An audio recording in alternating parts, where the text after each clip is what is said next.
ओम नमो जीनाणाम ओम नमो जीनाणाम शरणाणाम मंगलाणाम लघुत्तमाणाम राम ह्रीं रोम रहीम रोम रह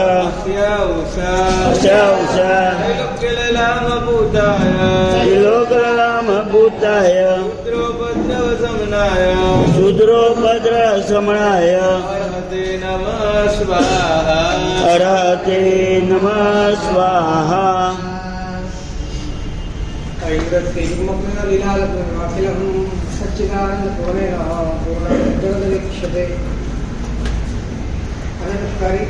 जी साहब अनंत कल्याण में करनारा धर्म चक्रवर्ती अरिहंत परमात्मा शासन ની અંદર થઈ ગયેલા મહોપાધ્યાય યશો વિજયજી મહારાજ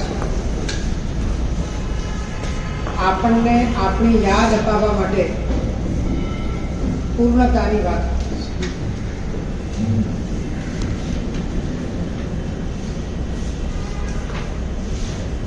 આપણે પોતે જે છીએ એને ક્યારે ગુમાવતા નથી અને છતાં પણ આપણને એનો ખ્યાલ નથી. આ બહુ મોટી ટ્રેજેડી છે. આપણે ક્યારે પણ આપણને ગુમાવ્યા નથી અને છતાં પણ આપણને અંશ માત્ર પણ એની ભણક નથી. આ કેટલી મોટી દુર્ઘટના છે. ખબર જ નથી કે આપણે કોણ છે.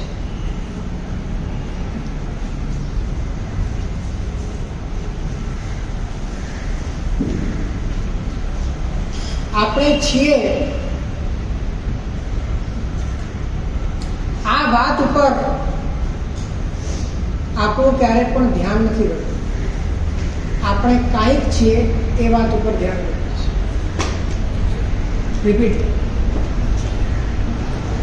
હું છું આ વાત ઉપર ક્યારે ધ્યાન નથી રહેતું. હું કાંઈક છું આ વાત ઉપર જ ધ્યાન રહેતું છે.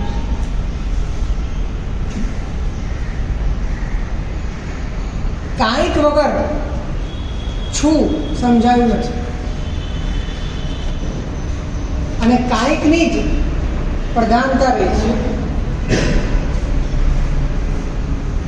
કાંઈકને જ કેન્દ્રમાં રાખીને જીવ્યા છે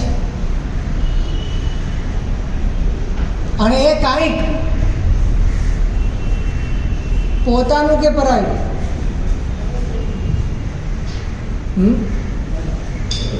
પોતાનું કે પરાયું? અને પરાયું એ જ્યારે પોતીકું બન્યું ત્યારે જે પોતીકું છે એ પરાયું.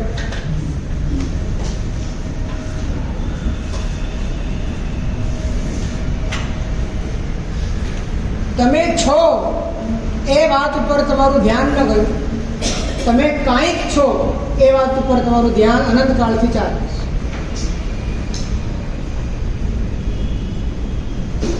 અને જ્ઞાનીઓ આને આર્ત ધ્યાન કહે છે. કારણ કે જે કાંઈક અને છો, કાંઈક અને છું બે જુદી વસ્તુ, એને તમે એક કરી અને એક કરી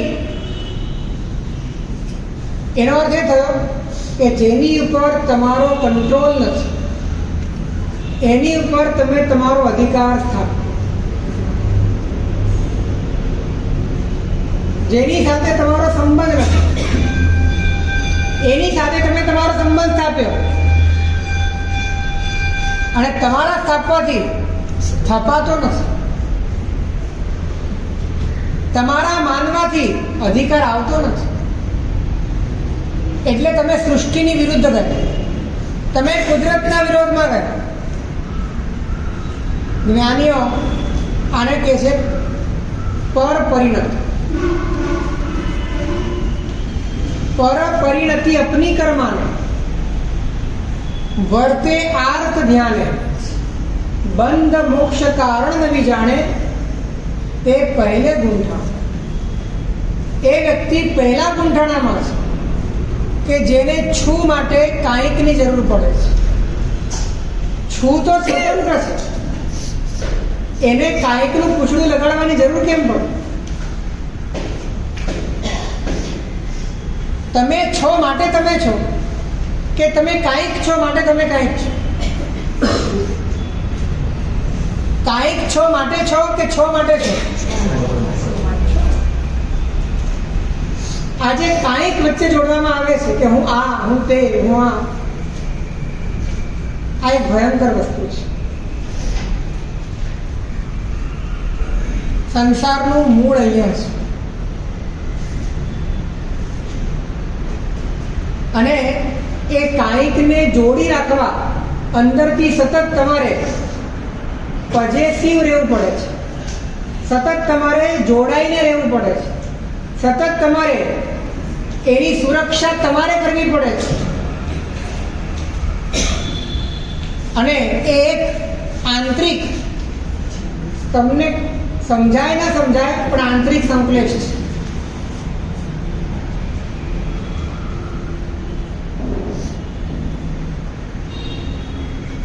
તો એટલું જ કહેવું છે કે તમારે ફક્ત ધ્યાન એટલું જ આપવાનું છે કે તમે છો. આની ઉપર જ તમારે ધ્યાન આપવાનું છે. તમે કાંઈક છો એની પર ધ્યાન નહીં આપો.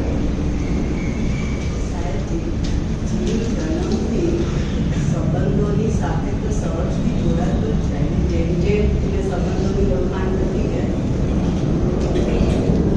એટલે એનો અર્થ શું થયો કે સંબંધો આવતા પહેલા પણ તમે હતા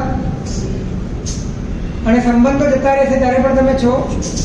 તો તમારું સ્વરૂપ શું છે? કાંઈક કે છો?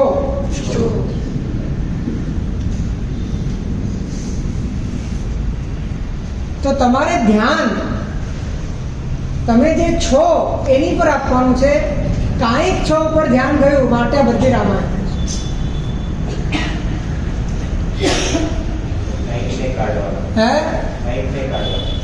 કાંઈકને કાઢવાનું છે એવું આપણે શરૂઆતમાં કહીએ અને આગળ જતા એમ સમજાય છે કે આ તો નીકળેલું જ હતું, મારા મગજમાં મેં પકડેલું. આ ક્યારે પકડાયું જ નથી, મારી ભ્રમણામાં પકડાયું છે, મારા ખયાલોમાં પકડાયું છે, મારી અનુભૂતિમાં મેં આનો આખો કાલ્પનિક વિસ્તાર ઉભો કર્યો છે. એકચ્યુઅલમાં કંઈ નથી. મારું સ્વરૂપ તો માત્ર એટલું જ છે કે છે, બસ.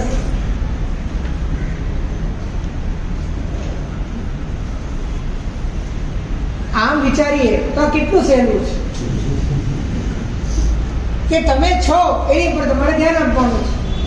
તમે કાંઈક છો એની પર ભૂલે ચૂકે ધ્યાન નથી આપતું.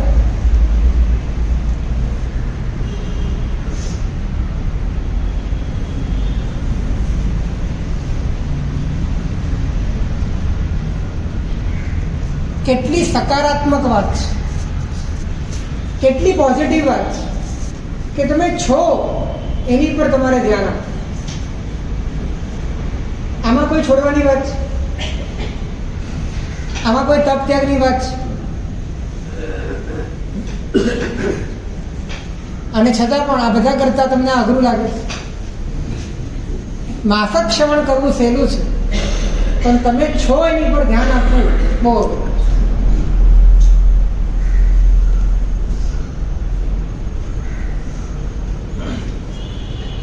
એક વાત ધ્યાનમાં રાખજો કે તમે છો ને એ પરમ સત્ય છે, પરમ સત્ય. આ સત્યને વિશ્વની કોઈ શક્તિ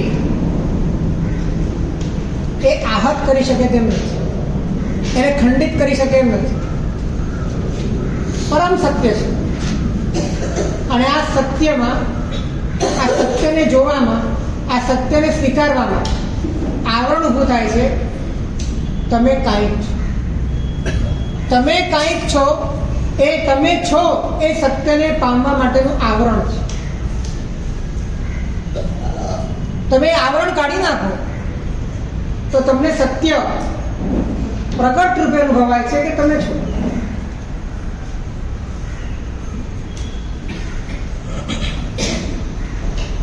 માતા પિતાએ આપણું નામ પાડ્યું, એ નામ ઉચકીને જિંદગી પર ફરીએ છીએ. એ નામ એ છૂમાં ક્યાંય આવતું નથી, એ નામ કાંઈકમાં જ આવે છે. જેટલા પણ મને સંબંધો મળ્યા એ કોઈ સંબંધ છૂમાં આવતા નથી, એ કાંઈકમાં જ આવે છે. અને કાંઈકનો અર્થ જ છે પર. તો તમે કલ્પનાથી જોડાયા અને માટે તમે તમારા સત્યથી વંચિત રહ્યા, પણ એટલા માત્રથી સત્ય ખંડિત નથી. સત્ય તો સત્ય છે, સત્ય તો કાયમ છે, સત્ય તો હાજર છે. તમે એ સત્યને જાણવા માટે તમારી પાત્રતા કદાચ ઓછી પડે છે, તમારી દ્રષ્ટિમાં અંધતા છે, તમે પર્યાયમાં મૂળ થઈ ગયા છો, તમે કાંઈક સાથે જોડાઈને પોતાને છેતરી રહ્યા છો, બાકી વસ્તુ હાજર છે. નામ તો વ્યવહાર માટે આપેલું છે. નામ વ્યવહાર માટે આપેલું, પણ તમે નિશ્ચયથી સ્વીકારી લીધું.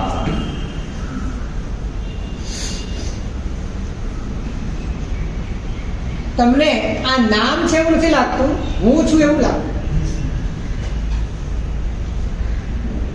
આ શરીર પણ તમને વ્યવહાર માટે જ આપ્યું છે. કર્મથી બંધાયેલા છો તો કોઈક ને કોઈક શરીર તમને જોઈએ, તો આ મનુષ્યનું શરીર પણ તમને વ્યવહારે જ મળેલું છે. તો એ શરીરને પણ હું માનીએ છીએ, નામ પણ કોને મળ્યું છે? એને પણ આપણે હું માનીએ છીએ.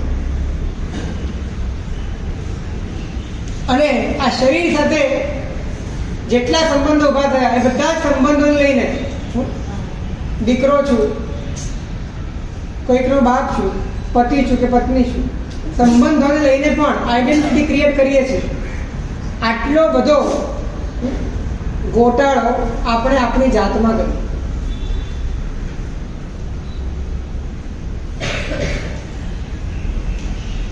અને આ કંઈક જે પણ છે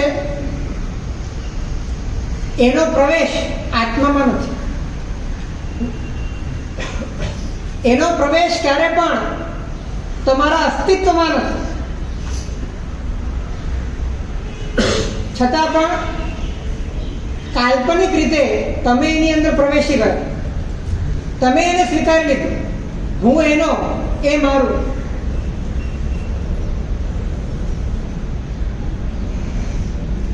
તો ખરેખર આ મોહના બંધન તોડવા માટે એકદમ સિમ્પલ થિયરી છે કે તમારે ધ્યાન ત્યાં આપવાનું છે કે તમે છો, કાંઈક છો એ વાત ભૂલી જાઓ, તમે છો એટલી જ વાત યાદ રાખો.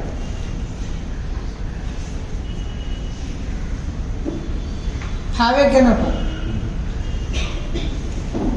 હે? હા કે ના? તમે છો આ વાતને તમે નકારી શકો? આ વાતને તમે 3 કાળમાં નકારી શકો. તો આટલું સત્ય છે, ફક્ત એમાંથી તમારે કાંઈક કાઢવાનું. એ કાંઈક કાઢી દો તો જે છે તે છે, એ પરમ સત્ય છે. હે? કાંઈ ઘટો ને તો પ્રતિક્રિયા જ આપ્યા કરશે, પણ તમે છો એવી તમને ખબર પડશે તો પ્રતિક્રિયા આપવાનો કોઈ અર્થ નથી, એ વાત સમજાશે. એક વાત ધ્યાન રાખજો, પ્રતિક્રિયા, પ્રતિકાર અને પ્રતિભાવ શેને માટે આપવા પડે છે? એ સામેવાળો તમારા માટે કેમ વેલ્યુએબલ છે?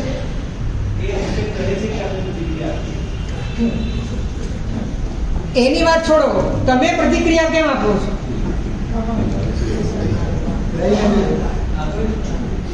હું કાઢીશું એની ઉપર તમારે તમારા કાંઈકને સાચવવાનું છે, એને જાળવવાનું છે, એને પ્રોટેક્શન આપવાનું છે, એને કવચ આપવાનું છે, એને માટે લડાઈ લડવાની છે, એને માટે બધું કરવાનું છે. માટે આ બધી પ્રતિક્રિયા. અત્યાર સુધી આ બધી જે માન્યતા છે એ ફેરવવી જ અઘરી પડે છે કે કાંઈક ઉપર એટલું બધું જોર છે. તો 6 ઉપર જોર આપો.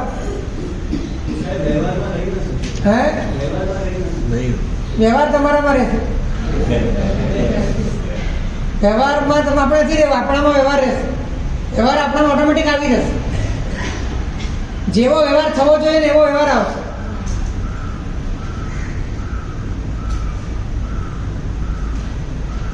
અને એક વાત કહું તમને, છેલ્લે તમારા વ્યવહારમાં પણ રહેવું કેમ છે એ નક્કી કરો. પહેલા વ્યવહારમાં કેમ રહેવું છે? હે તમારે વ્યવહારમાં પણ જે રહેવું છે એની પાછળ પણ ક્યાંક ને ક્યાંક તમારે તમારા કાંઈકને ભરણ પોષણ આપવું છે.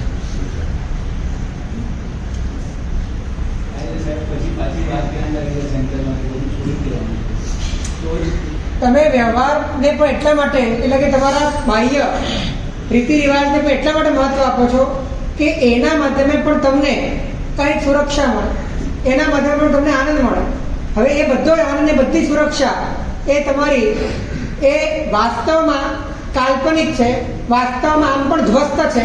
એનો આમ પણ કોઈ અર્થ નથી, કેમ કે ગમે તેટલું કર્યા પછી પણ નથી આનંદ મળ્યો, નથી સુરક્ષા મળી પણ નથી, મળવાની પણ નથી. તો એની પાછળ આટલા બધા ખેંચાવાની કોઈ જરૂર પણ નથી.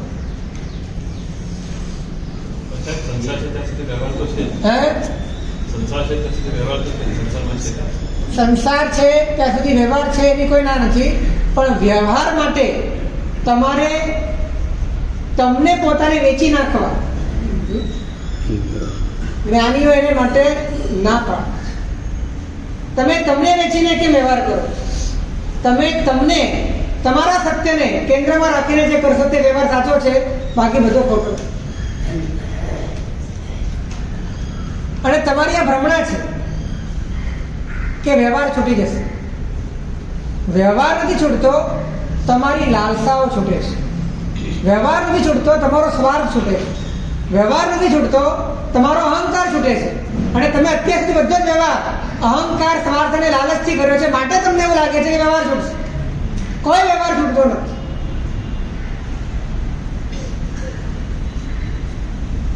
ઉલટો વ્યવહાર સુધરે છે.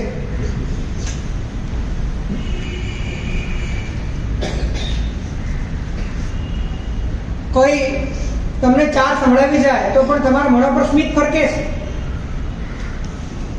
તો વ્યવહાર સુધર્યો તમારો. તમે 2 વાર 3 વાર ઉઘરાણી કરી છે, તમે સામેવાળો જવાબ નથી આપતો, તો તમે લેટ ગો કરો, જવા દો, આવશું આવું હશે ત્યારે આવશે. વ્યવહાર સુધરે છે તમારો.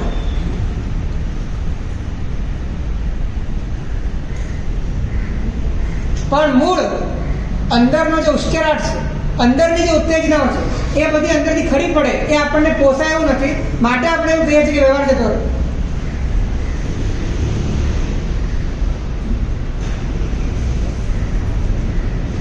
કોઈ સમ્યક દ્રષ્ટિ રાજાઓ થયા છે કે નથી થયા? એને વ્યવહાર રાજાનો વહીવટ ચલાવ્યો છે કે નથી ચલાવ્યો? બધો જ ચલાવ્યો છે, સારામાં સારો ચલાવ્યો છે, પણ અંદરથી નિર્લેપ રહ્યો. અને નિર્લેપ એટલા માટે રહ્યા છે કે એમને ખબર હતી કે હું કાંઈક નથી, પણ હું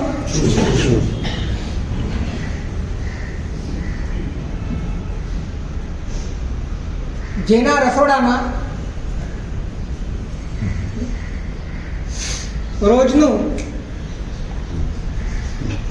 1,00,000 મણ લૂણ વપરાય,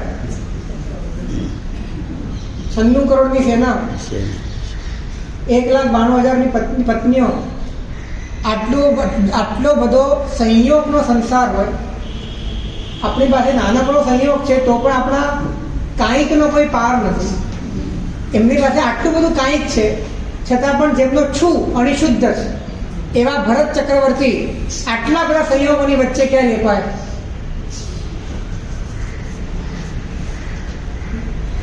ભરતજી મનમે હી વૈરાગ, મનમાં જ વૈરાગી છે, અંતરથી વૈરાગી છે, કંઈ અડતું નથી, અને કંઈ અડતું નતું ને, અને માટે વ્યવહાર ખાતર યુદ્ધ કર્યું બાહુબલીજી સાથે. યુદ્ધ લાંબુ પણ ચાલ્યું. એ બધો જ એમના પોતાના ચક્રવર્તી નામકર્મના ઉદયનું કારણ છે. પણ વળતા કેટલી વાર લાગે? બાહુબલીજી દીક્ષા લીધી તો ભરત ચક્રવર્તીને વંદન કર્યા તરત. આપણે એ સાથે વેર થઈ ગયો, દીક્ષા લે તો દીક્ષા માં ના છે. એટલે અને દીક્ષા લીધા પછી પણ આપણે 4 જણા કહીએ આ ભલે દીક્ષા લીધી પણ આ બધું ગોટાળો હશે.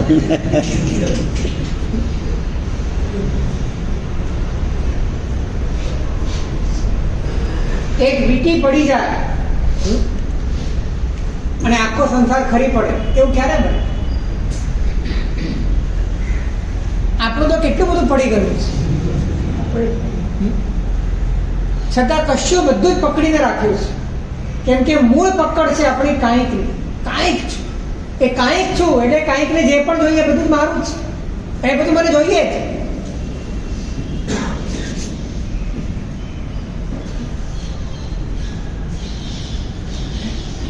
તો કેટલી સિમ્પલ સાધના છે કે 24 કલાક તમે છો એની ઉપર તમારે ધ્યાન આપવાનું છે. કાંઈક છો એની પર બિલકુલ ધ્યાન નહીં આપો. કાંઈકને કાઢીને છો ઉપર ધ્યાન આપવાનું.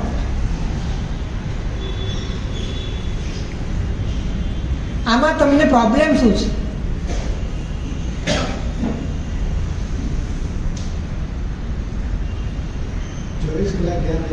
હે 24 કલાક તમે છો કે તમે છો એવી સભાનતા 24 કલાક તમે રહી શકે કે ના રહી શકે? કાંઈક છો માં તો રહી શકે ને? કાંઈક છો એમાં રહે છે કે નથી રહેતી? રહે છે. હું છું એવી સભાનતા વગરનો એક દિવસ નથી, એક મિનિટ નથી. એમાંથી કાંઈક કાઢવાનું છે, બાકી જે રહે છે બસ પરમ નિરાકુળતાનો આનંદ છે, પરમ સત્તાનો આનંદ છે. કોઈ છેડા તમને પૂતગલના અડતા નથી, કોઈ આકાર કે રૂપ કે નામ અડતા નથી. તમે પૂરેપૂરા વિશ્વની જાતિથી જુદા પડી ગયા. આ કોઈ સંબંધો તમને સ્પર્શતા નથી, કેમ કે તમે માત્ર છો.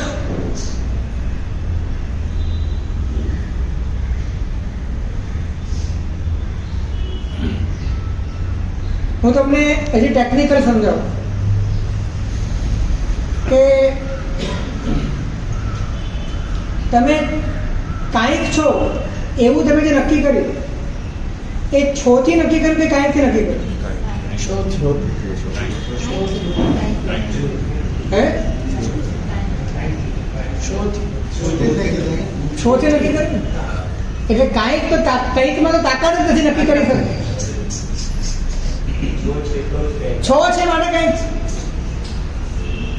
એટલે કાંઈક છું એનું અસ્તિત્વ પણ કેમ છે?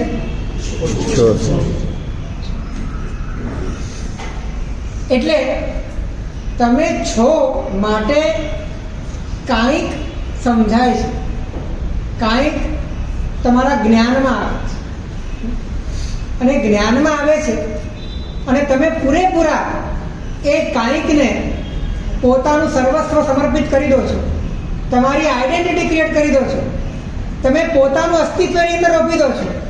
આને જ્ઞાનીઓ મહામોહ કહે છે. બાકી કંઈકની તાકાત નથી કે પોતાને ઓળખી શકે. છોની તાકાત છે કે કાંઈકને ઓળખી શકે.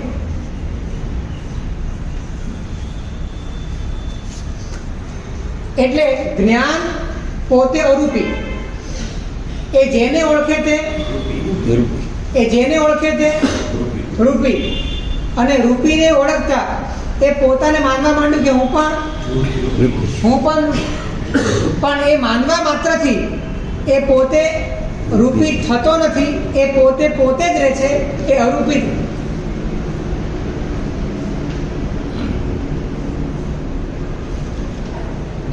તો તમે છો માટે કાંઈક છે, કાંઈક છો માટે તમે નથી. આ વાત તમને જ્ઞાનના બેઝ ઉપર પણ સમજાય. એટલે કે જ્ઞાનથી મને કોઈ વસ્તુ સમજાય છે માટે એ છું, હું અભય છું, આ વાત મને ક્યારે સમજાય? ભાઈ, હે જ્ઞાન છે. જ્ઞાન છે માટે તો સમજાયું કે હું અભય છું, હું મનુષ્ય છું, હું પુરુષ. તો આ બધા ઉપર છવાઈ જનાર કોણ છે? જ્ઞાન. એટલે કેન્દ્રવર્તી પદાર્થ કોણ છે? જ્ઞાન. જ્ઞાન. આ જ એક્ઝિસ્ટન્સ છે, આ જ વસ્તુ તત્વ છે, આ જ પરમ સત્ય છે. આની મર્યાદા જે ઓળંગે છે એ સંસારમાં ભમે છે. આને જે પૂઠ કરે છે એ 84 લાખ યોનિની અંદર રખડે છે. હું જે પણ વાત કરું છું એકદમ પ્રેક્ટિકલ વાત છે. આ તમારી પોતાની વાત છે, તમારા સત્યની વાત છે. તમે જે છો એની વાત છે, તમે જે બન્યા છો એની વાત નથી. તમે જે છો એની આ વાત છે. અને તમે એટલું તો સ્વીકારો છો કે તમે છો, પણ તમને પ્રશ્ન એ થાય છે કે હું શું છું, અને એની આગળ તમે પૂછડું લગાડો છો કે હું આ છું. એ આ કાઢી નાખો, એ તે કાઢી નાખો, છેલ્લે જે બચે છે એ જ તમે છો.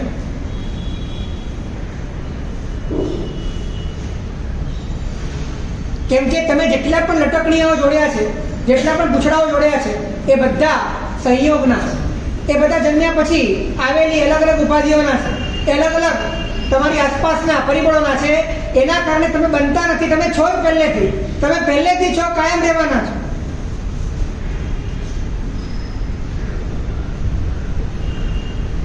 તમારી શ્રદ્ધામાં, તમારા આ અસ્તિત્વ માટેની શ્રદ્ધા કેટલી?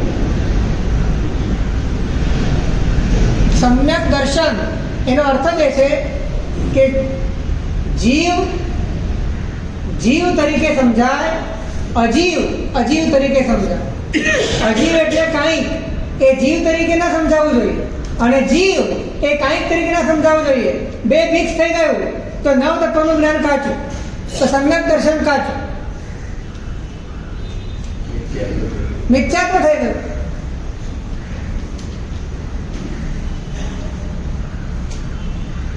સમજાયા છતાં બી અનુભવ કેમ હતો? કેમ કે તમે એ રીતનો આંતરિક પ્રયત્ન કર્યો છે. સમજણ આવી, પણ સમજણ આવ્યા પછી અંદરમાં જે પ્રયોગ થવો જોઈએ, અંદરમાં જે પરિણમન થવું જોઈએ, એને માટે અસત જે છૂટવું જોઈએ, જે પકડ્યું છે, જે કાંઈક પકડ્યું છે એને એકવાર છોડી દો. એકવાર છોડી દો. તમે છોડો અને ન મળ્યું ક્યારે બને નહીં. પૂતગલ અનુભવ ત્યાગ થીરે કરવી જશું પ્રતિ. પૂતગલના અનુભવનો ત્યાગ થાય તો પરમાત્માની પ્રતિનિધિ થાય ને થાય. આ જ પરમાત્મા છે. તમે છો એ પરમાત્મા છે, અને તમે કાંઈક છો એ જીવાત્મા છે. અને કાંઈક છો ત્યારે તમે છો એ તરફ તમારો ઢળાવ છે, ત્યારે તમે અંતરાત્મા છો. અંતરાત્મા, બહિરાત્મા અને પરમાત્મા ત્રણ પ્રકારના આત્મા છે, અને ત્રણ પ્રકારના આત્મા તમે બની શકો છો. તમે કાંઈક છો એની પર તમારો મદાર છે તો તમે બહિરાત્મા છો. તમે જે છો એ તમને ગમે છે, અને કાંઈક છો એ તમને ખટકે છે તો તમે અંતરાત્મા છો. અને તમે છો એટલું જ છે ત્યારે તમે પરમાત્મા. પ્રયત્ન કરવા જઈએ છીએ ત્યારે પણ સૂક્ષ્મપણે કાંઈક તો ઊભો જ છે ને, એટલે તો પ્રયત્ન થાય છે. એટલે પ્રયત્ન એ જ કરવાનો છે કે સૂક્ષ્મમાં સૂક્ષ્મ કાંઈક નીકળી જાય, અને એ સૂક્ષ્મ કાંઈક નીકળશે એ રીતે કે કઈ રીતે નીકળશે? જો એ તમને એક દ્રશ્ય તરીકે દેખાશે, જો એ તમને વ્યર્થ લાગશે, જો એ તમને અનિત્ય અને અશરણ લાગશે, જો એ તમને અંદરથી અશુચિભૂત લાગશે, જો એ બદલાતા પરિવર્તનો એ તમારો આધાર નથી એ વાત તમને સમજાશે, ત્યારે તમે છો એ વાત પણ તમને સમજાશે.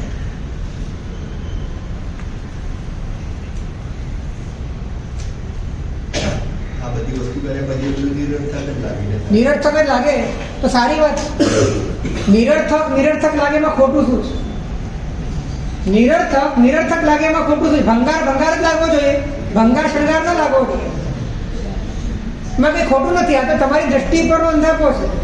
પીળીઓ થઈ ગયો છે, પીળિયાની અંદર બધું પીળું દેખાય, અને બધું પીળું હોય તો સોનું હોતું નથી. તો તમારો પીળિયો મટી જાય અને તમને જેવી વસ્તુ છે એવી દેખાય, એમાં પ્રોબ્લેમ શું છે? આપણને ડર છે કે બધું સોનું મટી જશે, પણ સોનું છે નહીં, સોનું છે જ નહીં, તારો પીળિયો છે.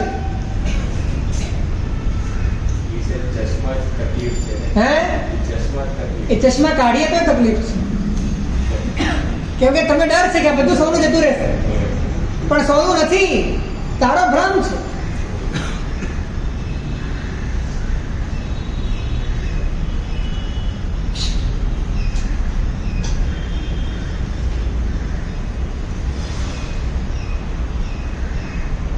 માર્ગ બહુ સરળ હોવા છતાં આપણે એટલા બધા વાંકા છીએ, એટલા બધા આપણે કુટિલ છીએ કે જેના કારણે માર્ગ આપણને બહુ જ અઘરો લાગે.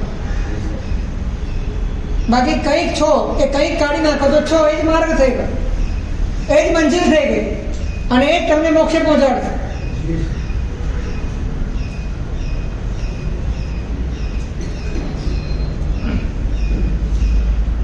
હું તમને એક વાત પૂછું છું, તમે છો એમાં તમારે કઈ જોડવાનું છે? જોડાયા વગરનું સ્વરૂપ, ક્યાંય જોડવું ન પડે એવું સ્વરૂપ. અને જોડવું પડે એટલે બીજાની પરાધીનતા આવે, જોડવું પડે એટલે બીજાની ગરજ આવે. કોઈ ગરજ જ નથી, તમે છો ઇનફ. અને તમે કાંઈક છો એમાં તમારે જોડવું પડે. નામને જોડવું પડે છે, શરીરને જોડવું પડે છે, આકારને જોડવું પડે છે, પૂતગલને જોડવું પડે છે, બાહ્ય સંયોગને જોડવા પડે છે, કેટલું બધું જોડવું પડે છે. અને જ્યાં જોડવાની મજબૂરી છે, જ્યાં જોડાયેલું સ્વરૂપ છે અને એને ટકાવી રાખવાનું છે, તો સતત તમારા ભીતરમાં આર્ત ધ્યાન ચાલુ છે, તમે સ્વીકારો કે નથી.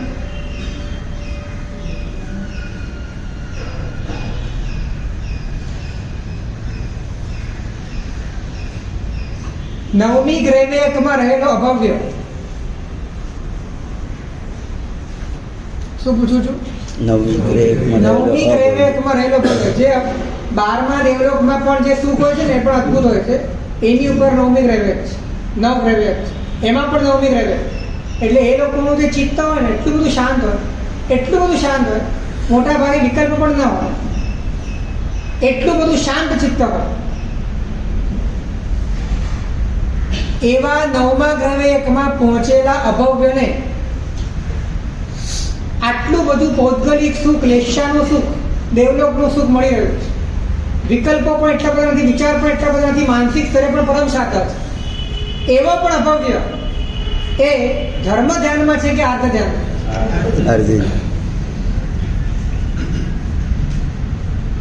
કેમ?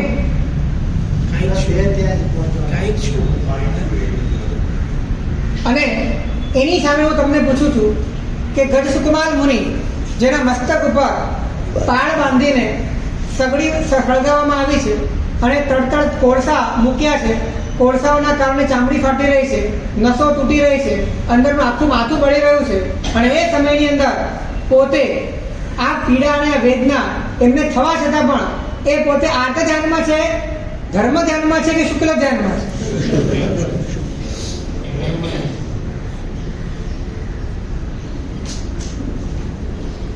સમજાય છે લોજિક? લેશ્યાનું, શુક્લ લેશ્યાનું પરમ સુખ હોવા છતાં અર્થ ધ્યાન, અને અહીંયા આટલી બધી વેદના હોવા છતાં ધર્મ ધ્યાન.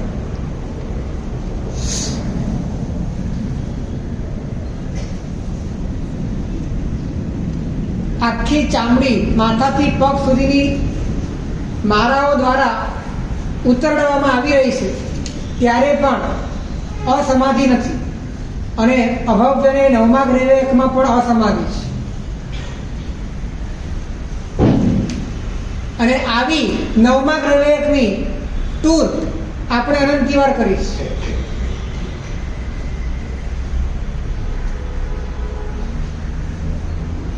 કાંઈક છું અને માટે કાંઈક મેળવ્યું છે, પણ જ્યારે માત્ર છું ત્યારે કશું મેળવવાનું જ નથી.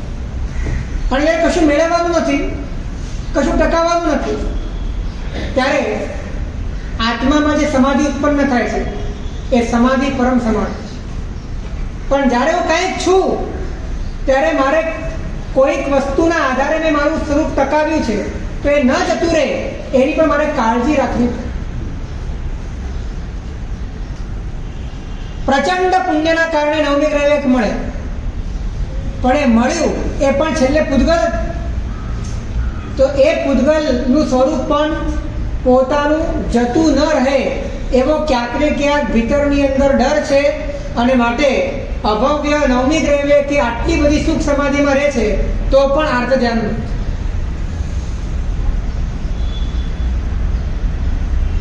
આપણે 24 કલાક શેમાં છે?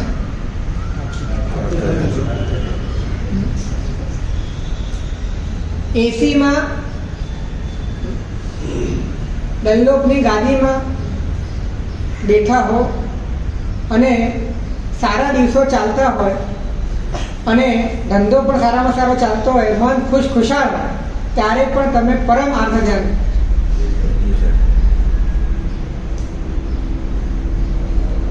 આપણે માત્ર છે ને નારાજગી, ચિંતાને આર્ત ધ્યાન સમજીએ છીએ, પણ તમે રાજી થાવ છો અને તમે છલકાઈ જાઓ છો, તમે હરક પદુડા થાવ છો, એ પણ એક આર્ત ધ્યાન છે. માત્ર દ્વેષનો સંકલેશ આર્ત ધ્યાન નથી, રાગનો સંકલેશ પણ આર્ત ધ્યાન છે.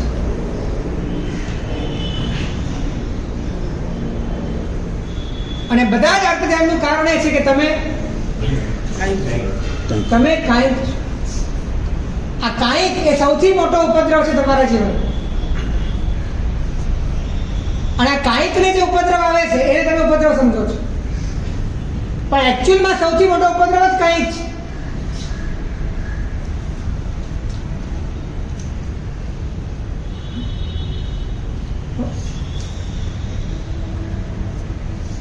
તમને તમારા ઘરે કોઈક નોકરો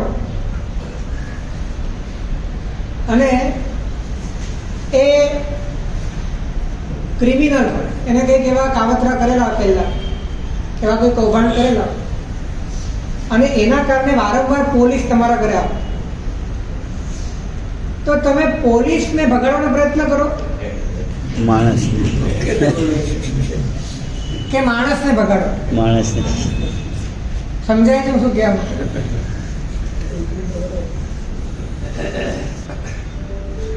તમારા બધા જ ઉપદ્રવો કાંઈકના કારણે છે. તમે ઉપદ્રવો હટાડવાનો પ્રયત્ન કરો છો, કાંઈકને.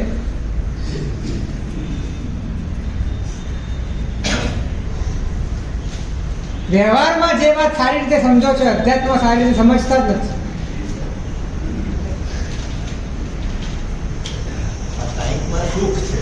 હે?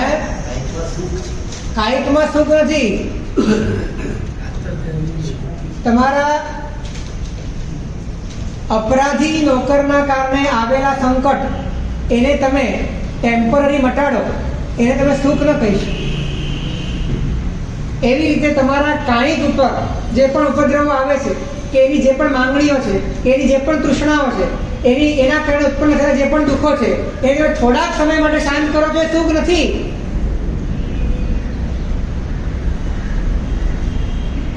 આદત આ પડી ગઈ છે, કેમ કે હવે નોકર સગો થઈ ગયો છે, અપરાધી એ તમારો સ્વજન થઈ ગયો છે, હવે એને તમે છોડી શકો એમ નથી, એવી તમારી હાલત થઈ ગઈ છે. અને એના કારણે આવનારા બધા જ ઉપદ્રવ તમારો ઉપદ્રવ થઈ ગયા.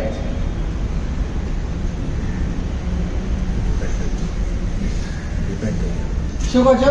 ડિપેન્ડ તમે થયા છો.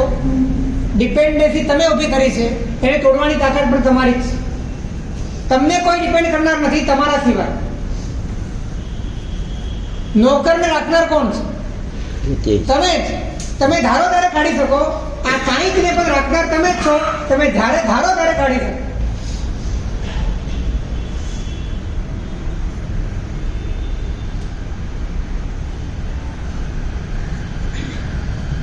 આમ એક દિવસ ટ્રાય કરી જુઓ કે કાંઈક વગર માત્ર છો કેવી રીતે રહેવાય, કેવી રીતે જીવાય, અંદરમાં શું થાય છે. હું તમને ગેરંટી સાથે કહું, જીવનમાં જે આનંદ ક્યારે નહીં આવ્યો એટલો બધો આનંદ. હે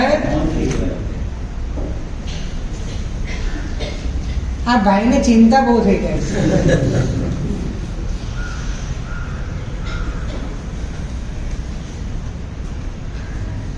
એક વાત સમજવા જેવી છે કે જીવને સુખનો અનુભવ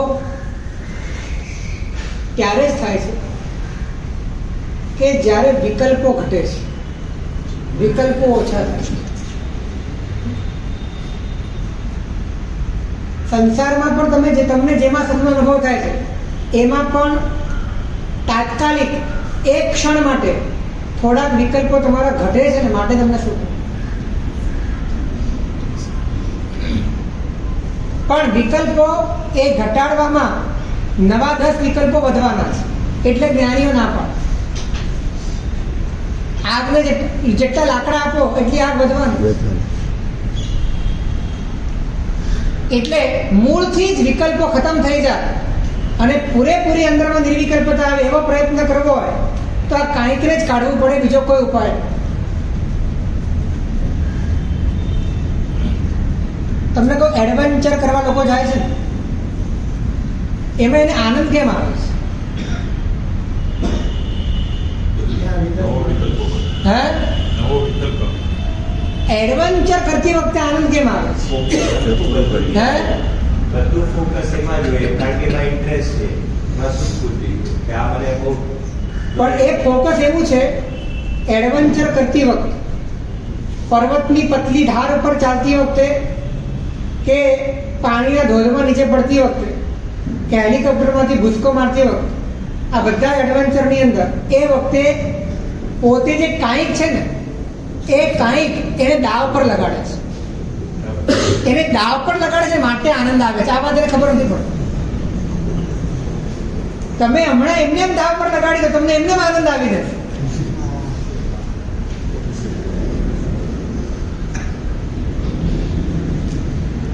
રિસ્ક છે હે? જીવને રિસ્ક. તો એને આનંદ કે આટલું બધું રિસ્ક હોવા છતાં એને આનંદ કેમ આવે? કેમ કે થોડાક સમય માટે પોતાના કાંઈકને દાવ પર લગાડે છે. એ કાંઈકને છોડવા તૈયાર થાય છે, એ કાંઈકને છોડવા તૈયાર થાય છે એમાં પણ જો એને આનંદ આવે છે તો પૂરેપૂરું છૂટી જાય તો કેટલો બધો આનંદ આવે.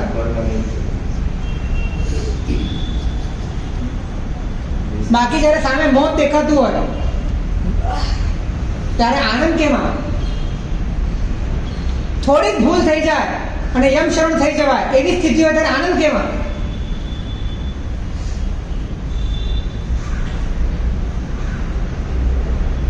તો ખરેખર સાચું પરાક્રમ જ્ઞાનીઓએ તો કહ્યું છે કે ખરેખર તારે તારી સાથે જ યુદ્ધ કરવાનું છે, તારે તને જ મારવાનો છે અને એ જ પરમ યુદ્ધ છે અને એની અંદર જો જીતે એ જ પરમ જય છે. એ જ સાચું એડવેન્ચર છે, એ જ સાચું સાહસ છે.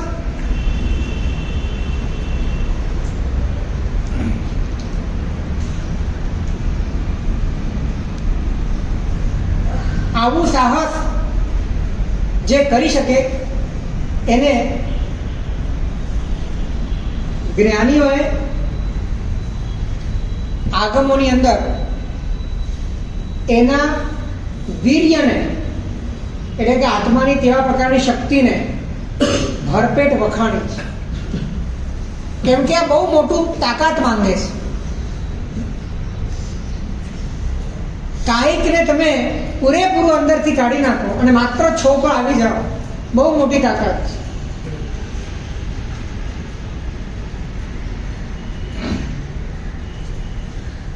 તમે જે કાંઈક સાથે જોડાયા તો પછી બને છે એવું કે એની ક્રિયા છે ને તમારી ક્રિયા બને. તમે શરીર સાથે જોડાયા તો શરીરની બધી જ ક્રિયા એ કોની ક્રિયા બની? હવે આ તમામ ક્રિયાઓ એ ચાલે છે અને પૂરી થાય છે. એ વખતે પણ તમે છો કે છો? તમે તો ક્રિયાઓ ચાલુ થાય છે, પૂરી થાય છે અને છતાં પણ તમે છો. આ વાત ઉપર તમારું ધ્યાન નથી જતું. તમને એમ લાગે છે કે ક્રિયા કરું છું માટે છું.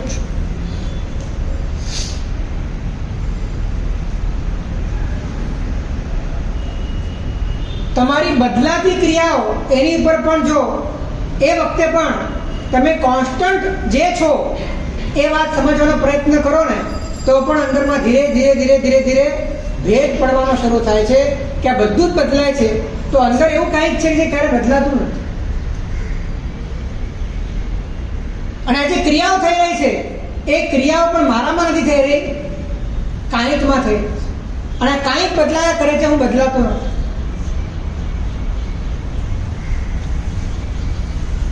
અત્યારે એવું થઈ ગયું છે, કાંઈકનો અનુભવ કરવા માટે ક્રિયા જોઈએ અને ક્રિયા કરવા માટે કાંઈક જોઈએ.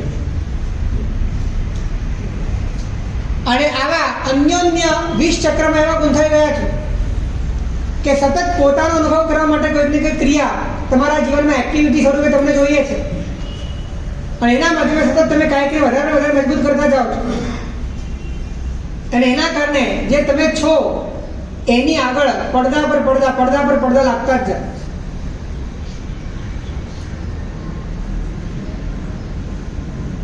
આને તમે તમારા પોતાના જાગૃતિમાં ફેરવી શકો કે જે બદલાતી ક્રિયાઓ છે એ વખતે પણ કંઈક એવું છે જે કોન્સ્ટન્ટ છે, એને સમજવાનો પ્રયત્ન કરો તો એ ક્રિયાઓ તમારા માટે ભેદનું કારણ થાય છે. એ જ ક્રિયાઓ તમને તમારા કરતા જુદા અધિકરણમાં દેખાય છે.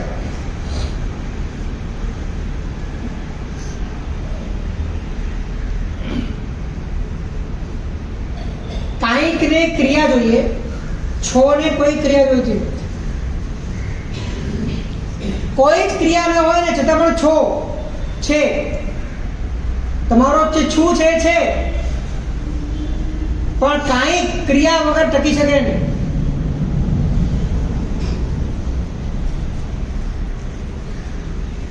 અને ક્રિયા સાથે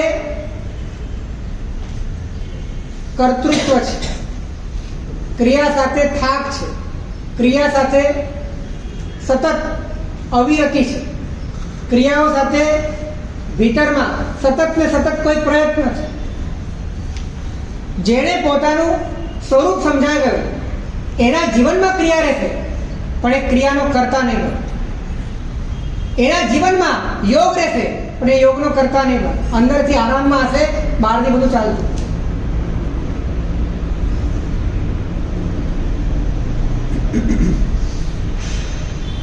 હજી આ વાતને અલગ રીતે સમજીએ. કાંઈક કરતું હશે છે જોતા શું કહો છો? કાંઈક કરતું હશે ને છે જોતો હશે છે જોતો હશે છે જોતો હશે અને જોતો હશે એમાં જોવાની જરૂર નહીં હોય. હા એ દેખાતો તો એ છે એટલે જુએ છે. જુએ છે માટે છે નહીં, છે માટે જુએ.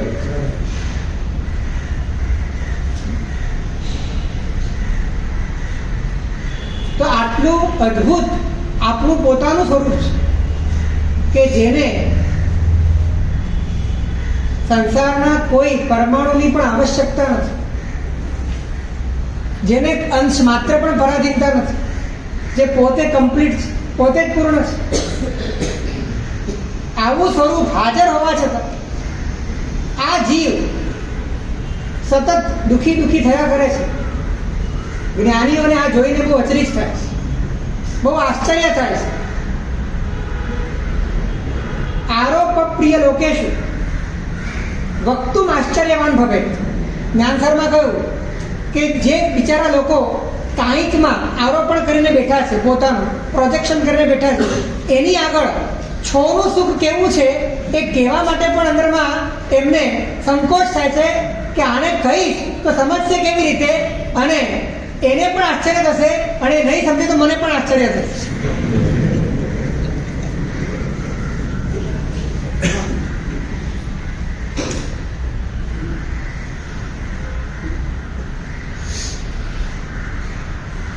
એટલે જ્ઞાનીઓ ઘણી વખત જેમ ચાલે છે એમ ચાલવા દે.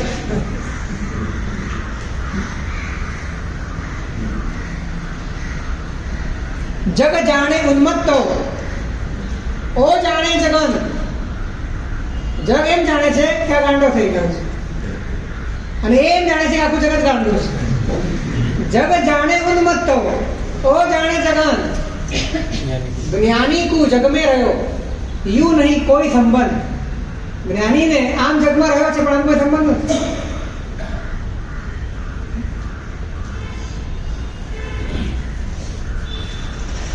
છો, તમે છો એ વર્તમાનની વાત વર્તમાનમાં છે, અને તમે કાંઈક છો એ ભૂત ભવિષ્યની વાત વર્તમાનમાં છે. ફરીથી, તમે છો એ વર્તમાનની વાત વર્તમાનમાં છે, અને તમે કાંઈક છો. તમારું નામ, તમારા નામથી તમને કોઈ બોલાવે અને તમને એ બાબતની અવેરનેસ આવે, જાગૃતિ આવે કે હા હું આ છું, તો એ ભૂતની વાત વર્તમાનમાં છે કે વર્તમાનની વાત વર્તમાનમાં છે? ભૂતની વાત વર્તમાન, ભૂતકાળની વાત વર્તમાનમાં. કાં તો તમે કંઈક કરવાના છો, બનવાના છો, એને લઈને કોઈ તમને ઓળખે છે. કાં તમે કંઈક કર્યું છે, બન્યા છો, તમારું નામ છે, તમારો આકાર છે, તમારો ભૂતકાળ છે. કોઈ ભૂતકાળને લઈને ઓળખે છે, કોઈ ભવિષ્યકાળને લઈને ઓળખે છે, બીજા કોઈ ઓળખે છે, તમે પણ એ રીતે તમને ઓળખો છો. એટલે ભૂત અને ભવિષ્ય એ વર્તમાનમાં હોય એ કંઈક છે, અને વર્તમાન વર્તમાનમાં હોય એ તમે માત્ર છો.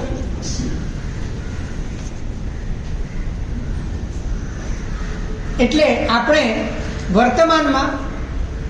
વર્તમાનની વાત ક્યારે સમજ્યા છે? આપણે વર્તમાનમાં કા ભૂતની વાત સમજ્યા છીએ કા ભવિષ્યની? એટલે સાહેબ જીવ લગભગ વર્તમાનમાં રહેતો નથી એવું કહી શકાય. ઘણી વખત અમે કહીએ ને વર્તમાનમાં રહો, તો એ રહે છે ખરો, પણ એ વર્તમાનમાં કોને લઈને રહે છે? એ ભૂત ભવિષ્યને લઈને વર્તમાનમાં રહે છે. એટલે એનો વર્તમાન પણ ખરડાઈ ગયો.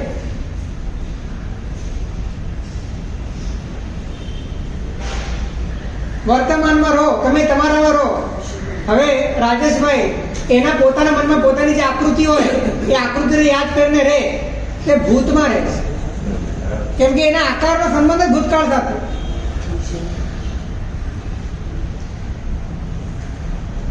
તમારા નામનો સંબંધ ભૂતકાળ સાથે છે. તમે જે પણ અનુભવ્યું છે અત્યાર સુધી બધાનો સંબંધ ભૂતકાળ સાથે છે. વર્તમાનની વાત વર્તમાનમાં હોવી જોઈએ, ન ભૂતકાળની હોવી જોઈએ, ન ભવિષ્યની વાત હોવી જોઈએ. અને ત્યારે જ બને કે જ્યારે કાંઈક નીકળી જાય અને માત્ર છું.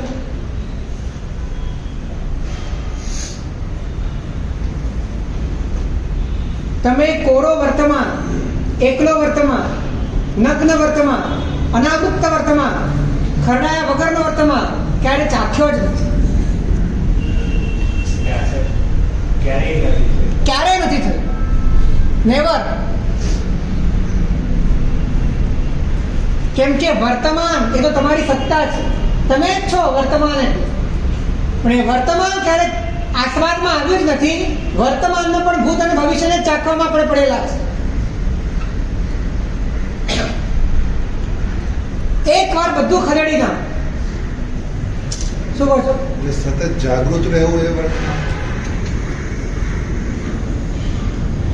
સતત જાગૃત રહેવું એનો અર્થ એ છે કે અજાગૃત જેના કારણે છો એને છોડી દો. અજાગૃત કેમ છો? કેમ કે તમે કાંઈક પકડીને બેઠા છો. એ કાંઈક અંદરથી છૂટે તો સમજવું, નહીં તો શું થશે ખબર છે? હું છો એ માટે જાગૃત છું એવું પણ કાંઈક ઊભું થઈ જશે. એટલે પ્રક્રિયા કરવાની છે કે જે કાંઈક છે એના પ્રત્યેનો વૈરાગ્ય થાય, એ અસાર લાગે અને અંદરથી એની સાથે સંબંધ છૂટી જાય, પછી જે બચે એ શું છે? અને એનો પરમ આનંદ છે. એ આનંદ તમે એકવાર પણ અનુભવો ને તો તમે કોઈ પણ જાતના બીજાના સહારે નહીં પણ પોતાના અનુભવથી એમ કહી શકો કે આ વિશ્વનું બધું સુખ ભેગું કરવામાં આવે તો પણ આની એના એક છાંટામાં પણ ના, એક બિંદુ તુલ્ય પણ ના થઈ શકે. એટલું બધું અદ્ભુત સુખ છે. અને આવું સુખ આપવા માટે સુખાદિનાથ, દેવાદિદેવ, પરમાત્મા વિતરાગ પોતે સુખમાં ઝબોળાઈને આપણને આ સુખના અમીછાટના વાદ સાંગી રૂપે આપીને ગયા છે. અને એ માર્ગ દ્વારા આપણને પણ એમના જેવા બનવા માટેની એમને આપણને પદ્ધતિ બતાડી છે. એક પરમાત્મા એવા છે કે જે આપણને પરમાત્મા બનાવે છે. આ દેવ એવા છે જે આપણને દેવ બનાવે છે. કેમ કે પોતાના સ્વરૂપનું પ્રાગટ્ય એ જ પરમાત્મા તત્વ છે, સ્વરૂપ જ પરમાત્મા છે. અને આવો પરમાત્મા હાજર છે અને હાજર પરમાત્મામાં આપણે હાજર રહેવાનું છે. અને હાજર રહેવા માટે કંઈકને છોડવાનું છે અને કંઈક છૂટતા જે બચે છે એ જ પરમાત્મા છે. આવા પરમાત્માની ઉપાસનામાં આપણે કટિબદ્ધ બનીએ. એ જગદર થતા જેના વિરુદ્ધ બે પણ શિવમસ્તુ સર્વ જગત શિવમસ્તુ સર્વ જગત પરહિત નિરતા ભવન્તુ ભૂતગણા પરહિત નિરતા ભવન્તુ ભૂતગણા દોષા પ્રયાન્તુ નાશં દોષા પ્રયાન્તુ નાશં સર્વત્ર સુખી ભવતુ લોકઃ સર્વત્ર સુખી ભવતુ લોકઃ.